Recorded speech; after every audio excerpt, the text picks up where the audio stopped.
أعوذ بالله من الشيطان الرجيم. بسم الله الرحمن الرحيم. الحمد لله رب العالمين، والصلاة والسلام على سيد الأنبياء والمرسلين نبينا محمد وعلى آله وصحبه أجمعين ومن اتبعهم بإحسان إلى يوم الدين. قال المؤلف حفظه الله: المجلس التاسع والعشرون في ختام الأعمال. joɗoɗe no gasa joyanaɓe heedi timmingo kuuɗe. alhamdulillahi wassalatu wassalamu ala rasulillah wa ala alihi wa sahbi. yettoje taɓitani allah, salatu e salamu taɓiti dow nulaɗo allah e dow alo en maako e sahaba en maako. la sakka anna khitama al amali lahu sha'nun azim. seko wala sam timmode kuuɗe ɗum wodan ɗum fi mawɗo. kana salafu rahimahullah yatammuna bi khitamil amal. ɓeɗiɓe caalinoɓe sahaba en tabi'in ɓe laatake kamɓe ɓeɗo himmiɗinoro be timmode kuuɗe.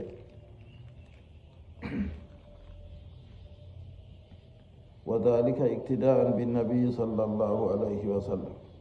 hanjum man ɗo gam yettago annabijo mo salatu allah e jammo ɗum tabitani. wa amalan bi qawlihi ta'ala, be huruki be konngol maako kanko allah ɓangiɗo. ba'da a'udhu billahi minash shaitanir rajim. والذين يؤتون ما آتوا وقلوبهم وجلة أنهم إلى ربهم راجعون. والذين يؤتون بن دكان بما آتوا كبن دكا وقلوبهم الحال بردما بواجلة كل تريد أنهم كم راجعون بسكت توب إلى ربهم فاجوا مراهم. والذين بن يؤتون دكا وبما آتوا كبن دكي وقلوبهم وجلة الحال بردما بكل تريد أنهم هم راجعون بسكت توب إلى ربهم فاجوا مراهم. سورة المؤمنون آية 15. وصف الله سبحانه وتعالى عباده المؤمنين. الله مسني بانغار ودن يوتندني جاب معكم مؤمنين بأنه يؤتون ما آتوا من الأعمال الصالحة والطاعات. وتندني كم ببه بدون دوكا كوبه دوكا يؤتون ما آتوا بدون دوكا كوبه دوكي بيجوا كود الله دوتاجه. والاجتهاد في العبادات يتيد الهيد الدوي. ويخافون من ربهم سبحانه وتعالى أشد الخوف. حوتا دبين فوم تدكلا دقوا جومرا ومسني بانغار ودني بردم ساتو بكلل لأنهم لا يدرون نعم هم بعنده kadi kuuɗe maɓɓe ɗe ɓe kuwi ɗo kam hal tuqubbilat a'maluhum aw la. kadi kuuɗe maɓɓe ɗe jaɓama na ko malla ɗe jaɓaka. fal insanu la yujibu bi amalihi mahma kana amalu. ɓi adamajo gawkinirta be kuugal mum ko noye kuugal maako laati. fa innahu ida lam yakbaluhu llahu fa innahu la fa'idata fi. ngam ko woni fi kuugal maako man no ngal yotti fuu, to ni allah jaɓaygal nden kam bote wala hamagal. walaw kasura walaw afu. ko kuugal man ngal ɗuuɗi ko ngal mawni, ma dama lam yubbal, to ni duumi ngal jaɓaka, fa innahu yakunu haba'an mansura. ɗum laatan kadi ɗum sollare sankitade. wa yakunu ta'aban bila fa'ida. ɗum laatan ɗum torra ko luuti bote. amma ida taqabbalahu llah, amma to ni allah jaɓi kuugal man, fa innahu walaw kana qalila, ko woni fi ko kuugal man laatake pamaral, fa innahu jalla wa ala yudaifu. andu hanko mawɗo ɓangiɗo o sowan ngal. wa yuti min ladunhu ajran azima. o hokkan daga to maako bar jaari mawndi. kama qala ta'ala, bano allah ɓangiɗo wi: inna allaha la yazlimu misqala dharra wa in taku hasanatan yuda'ifha wa yu'ti min ladunhu ajran azima. inna allaha andu allah la yazlimu to ñata misqala dharra ko bayru jarre. wa in taku hasana to ni laatake kuugal bongal yudaifuha o sowan ngal wa yati min ladunhu o hokka daga to maako ajaran barjari aziman mawde. Suratu Nisa aya nogas aya 4 wa yu'ti min ladunhu ajaran azima kono wa yu'ti min ladunhu ajaran aziman o hokkan daga to maako barjari mawde. Suratu Nisa aya 4 lakinnal amala sababu amma se kaka dey kuugal ɗo ɗum sababu kuugal woni boosose wa illa to nanon kam fal muawwalu alayhi lqabul ko tuugete dow muɗum kanjum woni jaɓaneki ka to huway ndew jaɓante man falladi min qibalil abdi andu ɗum ko woni wakkere jiha maccuɗo Allah baslul asbab hokkugo sababuji hokkugo boososel ha kuuɗe fuu wa amma ma kana min qibalillahi subhanahu wa ta'ala amma ɗum ko laati jiha Allah mo soni ɓangare wodani fa huwa a'lamu subhanahu bi niyyati l abdi wa ikhlasi hanko Allah mo soni wodani hanko ɓuri andugo jonta kam anniya maccuɗo maako ɓe laɓɓinki mum kuugal ngam maako walakin yasigu lmuminu anna allaha la yudibu ladayhi ajru amilin mahma qal amma se kaka dey muminijo sey o gonɗina o nuɗɗina o anda Allah seniɗo o mbar jaari kuugal yebatake ha maako ko kuugal man ngal famɗi fa alayhi l iksaru min al amal nden ka lismake mo ɗingo kuugal kadi wa alayhi l ihlas lismake mo bo kuugal fu o laɓɓina waɗa ɗum ngam Allah on wa alayhi bi husni rajai billahi azza wa jal nden lismake dow maako woɗugo tammude heedi Allah jaaliɗo mawɗo wa adamil yaasi wal qanut e soyde tawi ko gikke lakin ma dhalika la yujibu bi amali aw yatakasaru amala hawtade ɓe noon ta o gawkina kuugal maako ta taw ɗuɗɗitina kuugal maako min mi baɗowo ni onon mbaɗata noon mi rewran Allah ɓe kaja kay ha waɗan bal innahu yasalu llaha alqabula wa yudbi'u l-amala bil istighfar accu kanko ka o toro Allah seniɗo jaɓaneki kuugal nden to o huwi kuugal man bo o tokkitina istighfaru wawata o tokkitina farkitinki astaghfirullah alazim miɗo farkitina Allah mawɗo miɗo ɗaɓɓitiramo farwi o faranammi aybeji li anna al insana urdatun lil khata'i wal khalal ngam ɓi adama ɗo o feƴƴinteɗo boofi be bononda wa rubbama yakunu amaluhu kasira ɗuuɗi heewi ko kuugal maako laatata ɗuɗngal ni walakin fihi halalun wa fihi naksun amma kuugal maako go bononda ɗo ha maagal kuugal maako go naqqasu e ustuki ɗo ha maagal wa yatatarragu ilayhi shay'un min almufsidati walmunqisati nden torƴo wara heedi kuugal maako go iggo e bonnoji kuugal may ko bo ustoji kuugal man naqqisoji fa huwa yuqiu hada alkalala wa hada alnaksa bil istighfar fa huwa yarfa'u tema fa huwa yurqiu o ñootira haajal halala bononda ko seeki ha kuugal maako wa haajal naksa ɓe ustu ɗum ko usti ha kuugal maako ɗo bil istighfari ɓe farkitinki fa yuksiru l insanu min al istighfari fi khitami l amal wa khitami l ibadati neɗɗo ɗuɗɗina ɓe istighfaru ha timmingo kuuɗe e timmingo dewe misla khitami shahr ramadan baniyeru timmugo lewru suumayru ni to ɗuɗɗina waɗgo istighfaru kadi a yahi ha julde goɗɗo to goɗɗo juuli timmini funa to o silmini ɗo ɓaawa ton astahfirullah na hollima istighfaru ɗo sey goɗɗo ɗuɗɗina fal muslimu alladi waffaqahu llahu li siyami julɗo mo Allah fondi ɗum ha suumago lewru suumay wa waffaqahu llahu li qiyami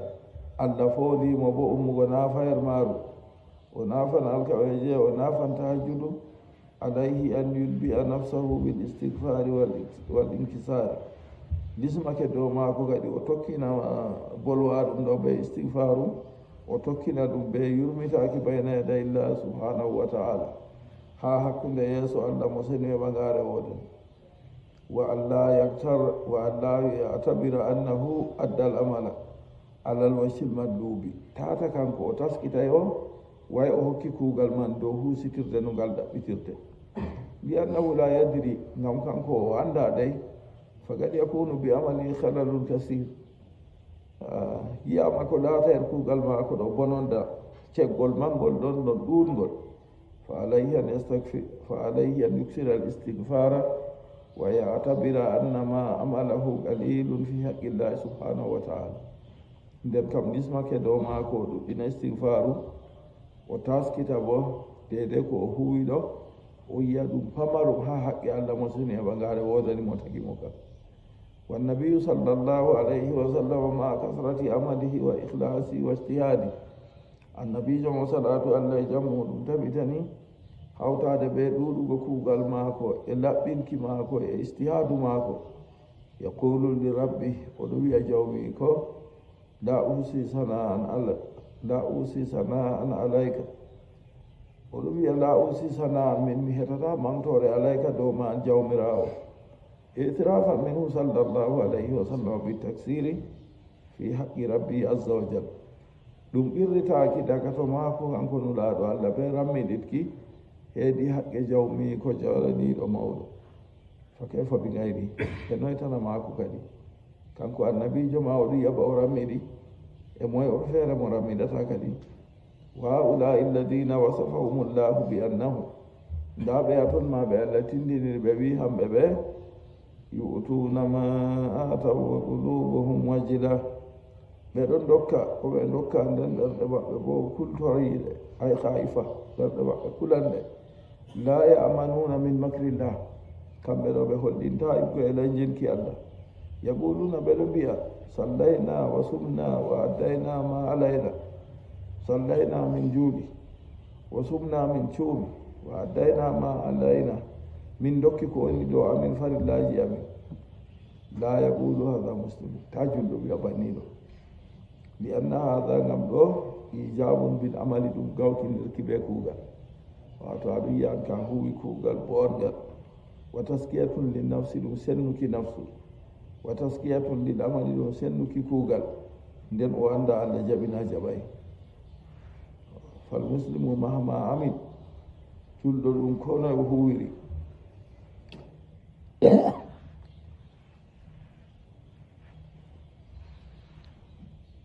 fa innahu yatabiru amalahu qalilan fi haqqillah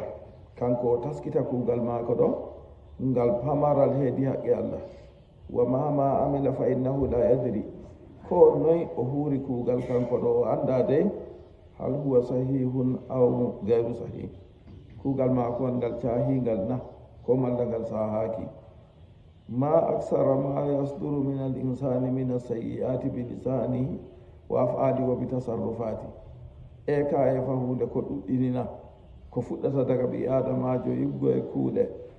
kuuɗe kalluɗe oɗo fuɗɗira ɗum bi lisani be ɗemgal maako wa af'ali be kuuɗe maako wa tasarrufati e pirlitorɗe maako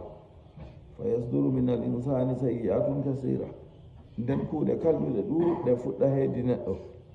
rubbama annaha takdi ala amali ɗuuɗi heewi ma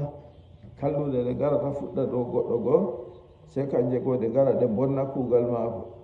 awtungi su naksan zahiran malla bo ɗe gara ɗe usta kuugal maako ustol bangugol fa alal muslimi an yu'idda sayyi'ati lismake dow goɗɗo julɗo o taskana kuuɗe maako kalluɗe an ya udda sayyi'ati o limta kalluɗe maako wala ya udda hasanati amma ta o limta boɗɗe maako kam o acca malaka en binda alal muslimi an yuhasiba nafsahu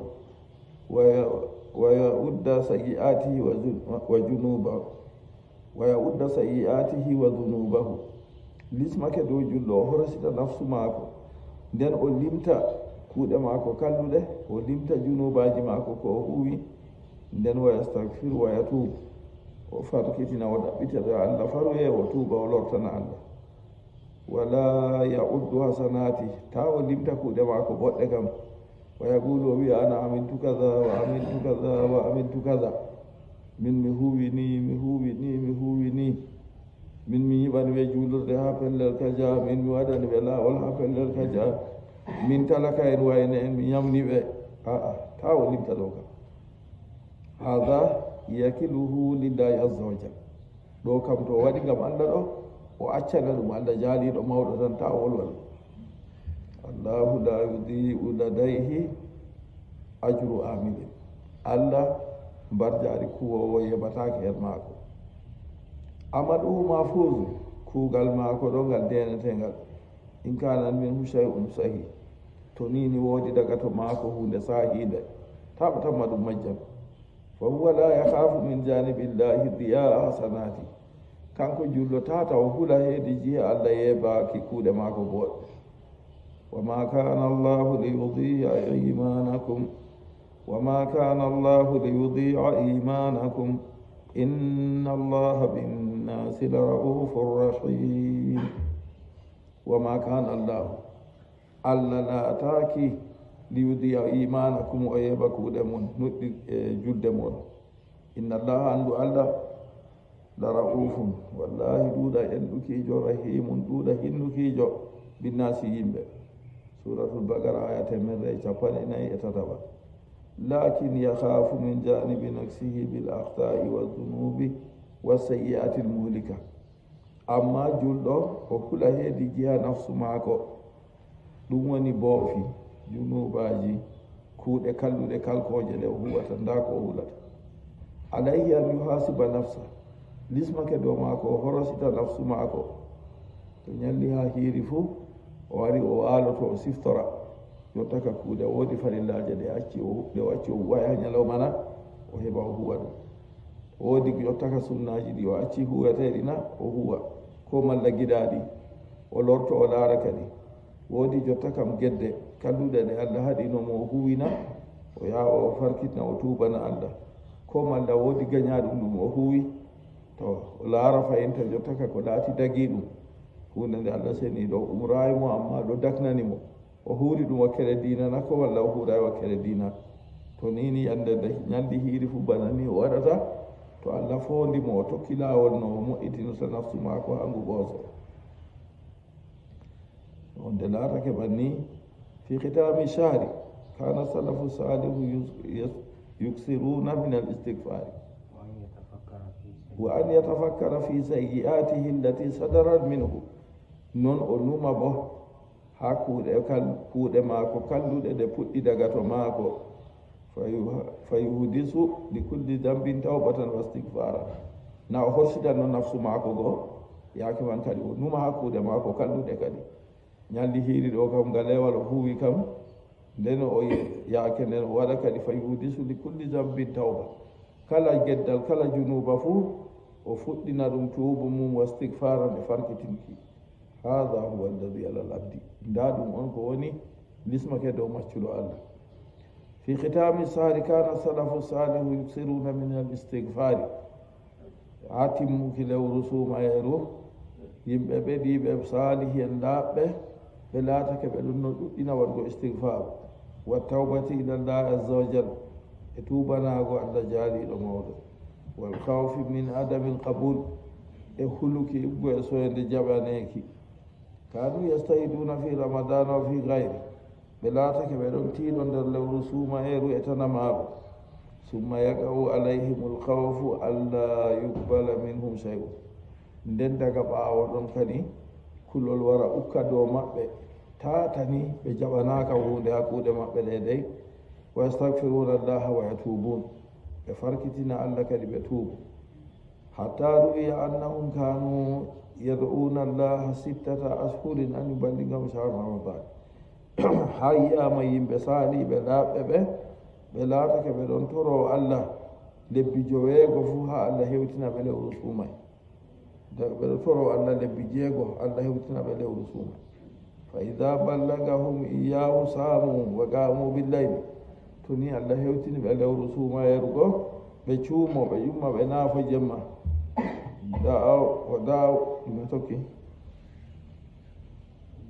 da'awu llaha sittata ashhurin an yataqabbala minhum shahr ramadan ɓe ɗum no toro allah lebbi jeego ko allah yettina ɓe lewru suumay to Allah yettinɓe lewru suuma ɓe suumake ɓe huwi kuuɗe maɓɓe lewru saali kadi bo ɓe toro Allah fayinta lebbi joweego ha Allah waddana ɓe lewru suuma waran ndu to nini ɓe tori Allah seni yo jaɓana ɓe an yatakabbala minhum sahra ramadan Allah jaɓana ɓe lewru ɓe suumi timmiɗo lebbi jeego kam fuu ɓeɗo tora Allah jaɓana ɓe kuuɗe maɓɓe to timmi lebbi jeego garanɗi ɓeɗo tora Allah yettina ɓe lewru suuma e terɗawo julɗo aɗo siftora tora bo allahumma walligna ramadana ɗo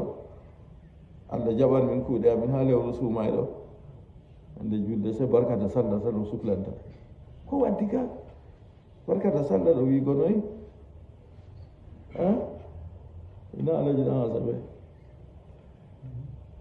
barkata sallah na menene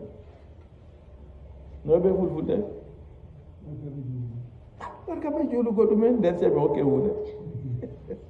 aw kayen barkata sallah aw kayen barkata sallah la ilaha illallah nde keyana nde en ɗo wota kam en ɗon nder mota goɗɗo ɗume hokka barkata sallah am to haala waɗi barkata sallah kay jonta ɗo ɓay nasallah salfata al afiya ha se yimɓe ka haaje mum duniyaru ɗo ka se wara dey no wardata fo wa min alamatil gabuli nder alamaji jaɓaneki na kitamul amali noon timmugo kuugal sige nden timmugo kuugal bona suuma e lewru suuma e on nder alamaji jaɓaneki kuugal fi ramadana o fi gayrihi lewru suuma e wetana muɗum fuu min be ma be oya fuu paamen ma boɗɗum kadi idba'ul hasanati bil hasana tokkingo kuugal bongal be bongal fa ida kanat halatul muslimi bada ramadana halatan tayiba to ni yaake julɗo datake ɓaawo lewru suuma ɗo yaake boɗɗo yuksiru min al hasanati wal amali saliha oɗo ɗuɗɗina kuuɗe boɗɗe e kuuɗe laɓɗe fa hada dalilun alal qabul ɗo kam ɗum dalila on dow jaɓaneki nde Allah jaɓani o kuuɗe maako ha suuma e ɗo kanjum waɗi oɗo tokkini kuuɗe boɗɗe amma en kanal aksu amma to ko folman on laatake lewru suuma e goo oɗo suumi ɗum nde o suumi timmi goo ɓaawo toon o huwata kuuɗe boɗɗe goo oɗo yoosi yutbiul hasanati bi sayyiati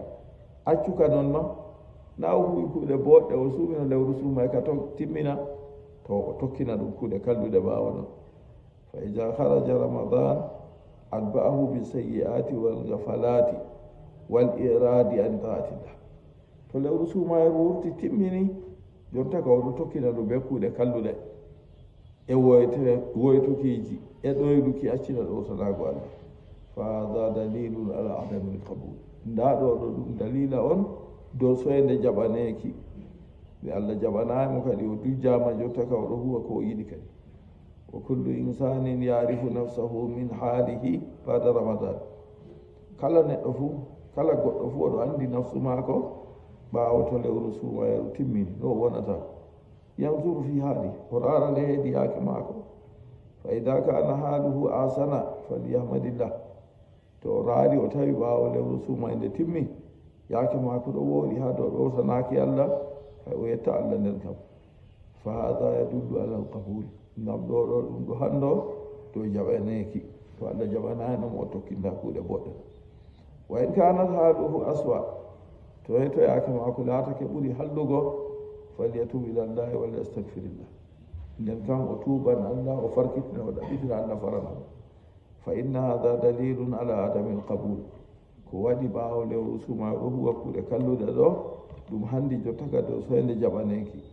wa dalilun ala al ihmali wa tafridi e ɗum dalila bo ha yeebuki e rammiɗitki wa ala al abdi alla yakuna min rahmatillah lismake ɗo maccuɗo Allah ta o taƴa gekke goye hinnaye Allah fa yuhligal baba baynahu wa bayna allahi sakko ma o maɓɓa dammugal hakkunde maako be Allah nden waye asa min rahmatillah o taƴa gekke goye hinnaye Allah ta waɗa